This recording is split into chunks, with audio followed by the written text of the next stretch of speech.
আসসালামু আলাইকুম রহমাতুল্লাহ।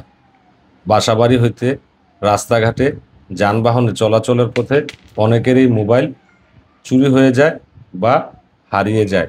যদি আপনার মোবাইল চুরি হয়ে যায় বা হারিয়ে যায়, তাহলে আপনার প্রথম কাজ হচ্ছে নিকটস্থ থানায় গিয়ে আপনার মোবাইলের আইএমই, ইএমআই এবং সর্বশেষ ব্যবহারকৃত মোবাইল নম্বর সহ উল্লেখ করে জিডি করবেন।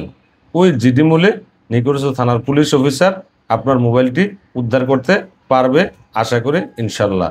আর যদি আপনি জিডি না করেন, তাহলে আপনার চুরি হয়ে যাওয়া মোবাইল বা হারিয়ে যাওয়া মোবাইল নিয়ে দুষ্কৃতিকারী লোকেরা যদি অন্য কোথাও কোনো চুরি ডাকাতি বা ছিনতাই করতে গিয়ে ধরা পড়ার ভয়ে আপনার মোবাইলটি ফেলে দৌড়ে চলে আসে এবং নিকটস্থ থানার পুলিশ অফিসার গিয়ে সিজার লিস্ট মূলে অথবা জব্দ তালিকা মূলে আপনার মোবাইলটি উদ্ধারপূর্বক আইএমই নাম্বার, ইএমআই নাম্বার থেকে আপনার নাম ঠিকানা সংগ্রহ করে আপনাকে উক্ত চুরি বা ছিনতাই অথবা ডাকাতির মামলা অ্যারেস্ট পূর্বক বিজ্ঞ আদালতে সোপর্দ করতে পারে।